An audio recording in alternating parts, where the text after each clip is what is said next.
সে তো কখনো পিত কখনো নীল লোহিত রে, কখনো সে তো কখনো পিত নীল লোহিত রে, মায়ের সে ভাব কেমনে। খালি গলায় একের পর এক কুমার শানুর কণ্ঠে গান গাইছেন এক ব্যক্তি। মিউজিকের সঙ্গে তাল মিলিয়ে কুমার শানুর কণ্ঠে গানে মুগ্ধ এলাকাবাসী। ভাইরাল হচ্ছে সেই ভিডিও। কিন্তু তিনি পেশায় কৃষক, কোনো দিন সেভাবে গানের তালিম নেননি। তবে চোখ বন্ধ করে শুনলে বুঝতে পারবেন না গান কে গাইছে।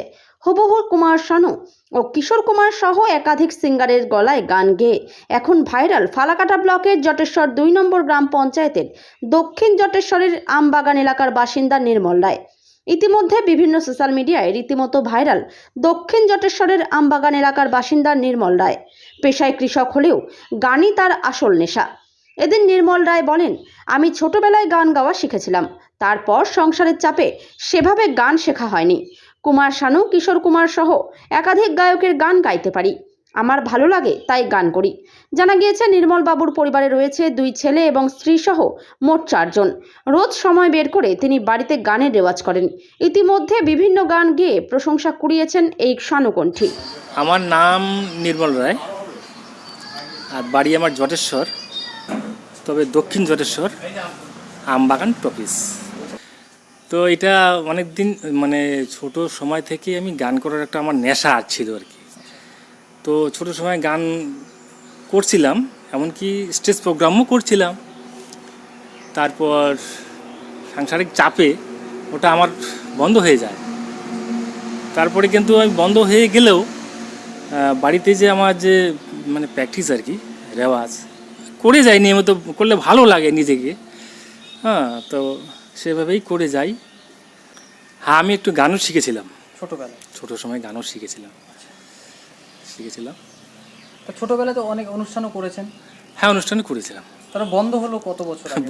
বন্ধ হয়ে গেছে মোটামুটি ধরে নাও 20 বছর বন্ধ হয়ে গেছে আমার। হ্যাঁ হ্যাঁ, না মানে কুমার শানু আমার যখন গানের নেশা, মানে গান আমার যখন শুরু করি, তখন যে কুমার শানুর গান আমার প্রচণ্ডভাবে ভালো লাগে। যখন কুমার শানুর প্রথম অ্যালবামে আমি গান শুনি, তখন থেকে আমার গানের মানে ওনার যে গানের আমার যে একটা মানে ভালো লাগা, সেই ভালো লাগাটাকে আমি আজ পর্যন্ত আমার ভালো লাগে। তখন থেকে আমি তার গানই করে যাই। এখন ওই গান করতে করতে মনে হচ্ছে হয়তো জানা পড়ে ভালো লাগে। কতদিন এখন তো আগামীতে কি ইচ্ছা রয়েছে? ভালো লাগলে যদি দর্শকের ভালো লাগে চালিয়ে যাব। আমি তো ভাবি নাই যে আমার গান আবার ভাইরাল হয়ে যাবে। হ্যাঁ, তো এক আত্মীয় আসলো, আত্মীয় আসার পরে তো এরকম গান শুনে তো ইউটিউবে ছেড়ে দিচ্ছে, আমি যে জানি না। আর ভালো লাগছে, লোকে ভাইরাল করছে, আপনি খুশি? এতে আমি তো খুশি। ঠিক আছে ভাই, আগামীতে গান নিয়ে এগিয়ে যাওয়ার ইচ্ছা রয়েছে? হ্যাঁ হ্যাঁ, অবশ্যই গান নিয়ে এগিয়ে যাওয়ার ইচ্ছা আছে। আর আপনার এমনি পেশা কি? পেশা আমরা বংশগত কৃষিকাজ করি, আমরা আসছি। আমাদের ওই পেশাগত এখন কৃষিকাজ কৃষিকাজ করি এখন চলি। আপনার নাম? নির্মল রায়।